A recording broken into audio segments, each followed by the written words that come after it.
শুরুতে জানিয়ে দেব, রুশ ভূখণ্ডে মার্কিন মিসাইল পড়লে তৃতীয় বিশ্বযুদ্ধ শুরুর হুমকি। জানিয়ে দেব, ইউরোপের 3 দেশকে সতর্ক বার্তা দিল ইরান। এদিকে বৈরুতে ইসরায়েলি হামলায় হিজবুল্লাহর গণমাধ্যম শাখার প্রধান নিহত। সর্বশেষ জানিয়ে দেব, বিপুল সংখ্যক সরকারি কর্মী ছাঁটাই করবে ডোনাল্ড ট্রাম্প প্রশাসন। রুশ ভূখণ্ডে মার্কিন মিসাইল পড়লে তৃতীয় বিশ্বযুদ্ধ শুরুর হুমকি। মার্কিন মিসাইল ব্যবহার করে ইউক্রেন যদি রুশ ভূখণ্ডে হামলা চালায় তাহলে তৃতীয় বিশ্বযুদ্ধ শুরু হবে বলে হুমকি দিয়েছেন রুশ আইন প্রণেতা আন্দ্রেই ক্লিকাস।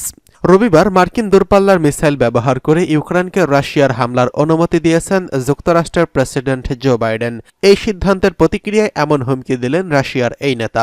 মেসেঞ্জিং অ্যাপ টেলিগ্রামে তিনি লিখেছেন, পশ্চিমারা উত্তেজনার এমন পর্যায়ে নিয়ে যাওয়ার সিদ্ধান্ত নিয়েছে যেখানে সকলের মধ্যে ইউক্রেন পুরোপুরি বিধ্বস্ত হয়ে যেতে পারে। আন্দ্রেই ক্লিকাস জানিয়েছেন, ইউক্রেন যেই যুক্তরাষ্ট্রের দূরপাল্লার মিসাইল দিয়ে রাশিয়ায় হামলা চালাবে তার সঙ্গে পাল্টা হামলা চালানো হবে। এক্ষেত্রে কোনো দেরি হবে না। তিনি বলেছেন, তৃতীয় বিশ্বযুদ্ধ শুরু হওয়ার ক্ষেত্রে এটি বড় ধাপ। গত সেপ্টেম্বরে রুশ প্রেসিডেন্ট ভ্লাদিমির পুতিন জানিয়েছেন, যদি পশ্চিমারা ইউক্রেনকে দূরপাল্লার অস্ত্র ব্যবহার করে তাদের ভূখণ্ডে হামলা চালাতে দেয়, এটির অর্থ হবে পশ্চিমারা সরাসরি রাশিয়ার বিরুদ্ধে যুদ্ধ করছে। পুতিন হুমকি দেয়, এই ধরনের পদক্ষেপ চলমান যুদ্ধের প্রকৃতি ও পরিধি বদলে দেবে। নতুন এই হুমকি রাশিয়া যথাযথ পদক্ষেপ নেবে বলেও জানিয়েছেন তিনি। সেপ্টেম্বরে পুতিন জানিয়েছেন, পারমাণবিক শক্তি সমৃদ্ধ কোনো দেশ মিসাইল দিয়ে ইউক্রেনের যদি রাশিয়া হামলা চালায় তাহলে রাশিয়া তাদের পারমাণবিক অস্ত্র ব্যবহার করবে। এখন ইউক্রেন যদি মার্কিন মিসাইল ব্যবহার করে হামলা চালায় তাহলে রাশিয়া কি পদক্ষেপ নেয় সেটি এখন দেখার বিষয়। অন্যদিকে ইউরোপের 3 দেশকে সতর্ক বার্তা দিল ইরান। ইরানের আণবিক শক্তি সংস্থার প্রধান দেশের বিরুদ্ধে রাজনৈতিক পদক্ষেপ নেওয়ার বিষয়ে ইউরোপীয় ইউনিয়নের 3টি দেশকে সতর্ক করে দিয়ে বলেছেন, ইরানের বিরুদ্ধে কোনো প্রস্তাব পাশ করা হলে স্বাভাবিকভাবেই তাৎক্ষণিকভাবে পাল্টা ব্যবস্থা নেওয়ার অধিকার ইরানের রয়েছে। আন্তর্জাতিক আণবিক শক্তি সংস্থা IAEA এর প্রধান রাফায়েল গ্রোসি প্রধান যখন তেহরানে ইরানি কর্তৃপক্ষের সঙ্গে আলাপ আলোচনা চালিয়ে যেতে এবং পরমাণু ইস্যুতে বিতর্কিত সমস্যাগুলো সমাধান করার জন্য ইরান সফরে এসেছেন, তখন কিছু মিডিয়া কূটনৈতিকদের উদ্ধৃত করে বলেছে, জার্মানি, ফ্রান্স এবং ইংল্যান্ড এই সপ্তাহে আন্তর্জাতিক আণবিক শক্তি সংস্থার বোর্ড অব গভর্নর্সের ত্রৈমাসিক বৈঠকে ইরানের বিরুদ্ধে একটি প্রস্তাব পাশের চেষ্টা করছেন। ইরানি গণমাধ্যমের মতে রাফায়েল গ্রোসি তেহরান সফরের সময় ইরানের কর্মকর্তারা এনপিটির কাঠামোর মধ্যে আন্তর্জাতিক আণবিক শক্তি সংস্থাকে সম্পূর্ণ সহযোগিতা করার জন্য এবং যে কোনো রাজনৈতিক চাপের বিরুদ্ধে ব্যবস্থা নেওয়ার ব্যাপারে তেহরানের প্রস্তুতির কথা ঘোষণা করেছেন। আণবিক আন্তর্জাতিক শক্তি সংস্থার মহাপরিচালক রাফায়েল গ্রোসির সঙ্গে এক বৈঠকে ইরানের প্রেসিডেন্ট মাসুদ পেজেশকিয়ান বলেছেন, ইরান পারমাণবিক প্রযুক্তিতে যা চাইছে তা আন্তর্জাতিক আণবিক শক্তি সংস্থার আইনি কাঠামো এবং নিয়মকানুন অনুসরণ করেছে। এদিকে ইরানের প্রেসিডেন্ট আরও বলেছেন, যেহেতু আমরা বারবার আমাদের সদিচ্ছা প্রমাণ করেছি যে আমরা ইরানের শান্তিপূর্ণ পারমাণবিক কর্মসূচি সম্পর্কে কথিত অস্পষ্টতা এবং সন্দেহ দূর করার জন্য আন্তর্জাতিক সংস্থার সঙ্গে যে কোনো সহযোগিতা করতে একসঙ্গে বসতে প্রস্তুত। যদিও আজ বিশ্ব বিশ্বাস করছে যে ইসলামী ইরান বিশ্বের শান্তি ও নিরাপত্তা চায়। মাসুদ পেজেশকিয়ান পরমাণু সমঝোতা চুক্তি বা জেসিপিও এর প্রতি মার্কিন যুক্তরাষ্ট্র এবং ইউরোপীয় দেশগুলোর প্রতি প্রতিশ্রুতি ভঙ্গের দিকেও ইঙ্গিত করেছেন বলেছেন। তিনি বলেছেন, আন্তর্জাতিক পারমাণবিক শক্তি সংস্থার একাধিক প্রতিবেদন নিশ্চিত করেছে যে আমরা এই চুক্তিতে আমাদের সমস্ত প্রতিশ্রুতি বা বাধ্যবাধকতা পূরণ করেছি, কিন্তু মার্কিন যুক্তরাষ্ট্র যে একক ও একতরফাভাবে জেসিপিএ থেকে নিজেকে প্রত্যাহার করে বেরিয়ে গেছে। এই বৈঠকে আন্তর্জাতিক আণবিক শক্তি সংস্থার মহাপরিচালক পেজেশকিয়ান সরকারের শান্তি ও ঐক্যমত্য ভিত্তিক দৃষ্টিভঙ্গির প্রশংসা করেছেন এবং পরমাণু শক্তি সংস্থা ও মন্ত্রণালয়ের কর্মকর্তাদের আন্তরিক সহযোগিতার প্রশংসা করেছেন।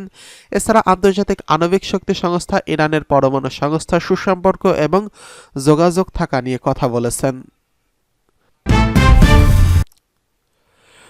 এদিকে বৈরুতে ইসরায়েলি হামলায় হিজবুল্লাহর গণমাধ্যম শাখার প্রধান নিহত। লেবাননের রাজধানী বৈরুতে রবিবার ইসরায়েলি হামলায় হিজবুল্লাহর গণমাধ্যম শাখার প্রধান মোহাম্মদ আফিফ নিহত হয়েছেন। দুটি লেবানিজ নিরাপত্তা সূত্র এই তথ্য জানিয়েছেন। তবে হিজবুল্লাহর পক্ষ থেকে তাৎক্ষণিকভাবে এই বিষয়ে কোনো মন্তব্য আসেনি। রয়টার্সের প্রশ্নের জবাবে ইসরায়েলি সামরিক বাহিনী এই ব্যাপারে কোনো প্রতিক্রিয়া জানায়নি। ইসরায়েলের এই হামলা বৈরুতের রাশ আল নাবা এলাকায় আঘাত হেনেছে এবং এই এলাকাটিতে বৈরুতের দক্ষিণে বোমা হামলার শিকার করা মানুষ আশ্রয় নিয়েছিল। নিরাপত্তা সূত্র জানিয়েছে সেখানে অবস্থিত একটি ভবনে হামলা হয়েছে যেখানে বাথ পার্টির অফিস রয়েছে। লেবাননে বাথ পার্টির প্রধান আলী হিজাজি লেবানিজ সংবাদ মাধ্যম আল জাদিদকে জানিয়েছেন মোহাম্মদ আফিফ ওই ভবনেই ছিলেন। লেবাননের স্বাস্থ্য মন্ত্রণালয়ের তথ্য অনুযায়ী এই হামলায় 1 জন নিহত এবং 3 জন আহত হয়েছেন। ঘটনাস্থলে দ্রুত অ্যাম্বুলেন্স পৌঁছেছে এবং লোকজনকে কাছাকাছি যেতে বাধা দিতে গুলি ছোড়া হয়। এই হামলা বৈরুতের জনবসতিপূর্ণ এলাকায় নতুন করে উত্তেজনার সৃষ্টি করছে।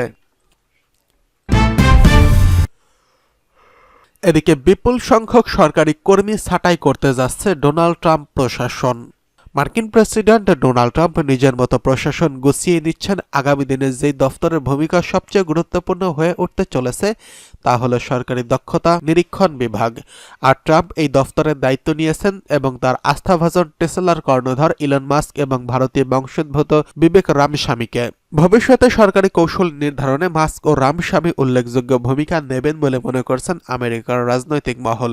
তবে আনুষ্ঠানিকভাবে দায়িত্বভার নেওয়ার আগেই সরকারি ক্ষেত্রে বিপুল কর্মী ছাঁটাইয়ের পথে হাঁটার ইঙ্গিত দিয়েছে রামস্বামী। তিনি জানিয়েছেন বিপুল সংখ্যক আমলা যারা প্রয়োজনে অতিরিক্ত এবং তাদের রাজধানীর আমলাতন্ত্র থেকে বের করিয়ে দেওয়া হবে।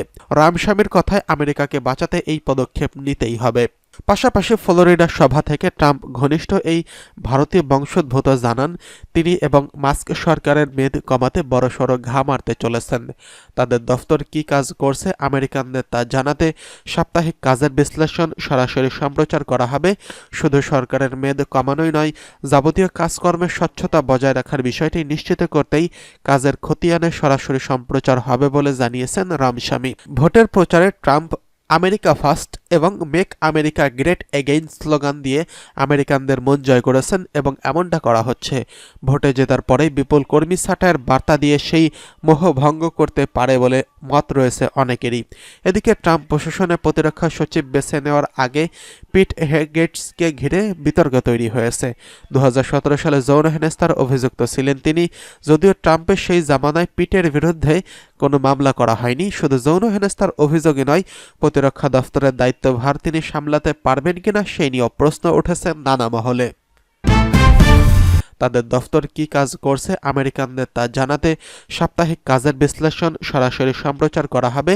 শুধু সরকারের মেদ কমানোই নয়, যাবতীয় কাজকর্মের স্বচ্ছতা বজায় রাখার বিষয়টি নিশ্চিত করতেই কাজের খতিয়ানে সরাসরি সম্প্রচার হবে বলে জানিয়েছেন রামস্বামী। ভোটের প্রচারে ট্রাম্প আমেরিকা ফার্স্ট এবং make America great again slogan দিয়ে আমেরিকানদের মন জয় করেছেন এবং এমনটা করা হচ্ছে ভোটে জেতার পরেই বিপুল কর্মী ছাঁটাইয়ের বার্তা দিয়ে সেই মোহ ভঙ্গ করতে পারে বলে মত রয়েছে অনেকেরই। এদিকে ট্রাম্প প্রশাসনে প্রতিরক্ষা সচিব বেছে নেওয়ার আগে পিট হেগেটসকে ঘিরে বিতর্ক তৈরি হয়েছে। 2017 সালে যৌন হেনস্থার অভিযুক্ত ছিলেন তিনি। যদিও ট্রাম্পের সেই জামানায় পিটের বিরুদ্ধে কোনো মামলা করা হয়নি। শুধু যৌন হেনস্থার অভিযোগে নয়, প্রতিরক্ষা দফতরের দায়িত্বভার তিনি সামলাতে পারবেন কিনা সেই নিয়েও প্রশ্ন উঠেছে নানা মহলে।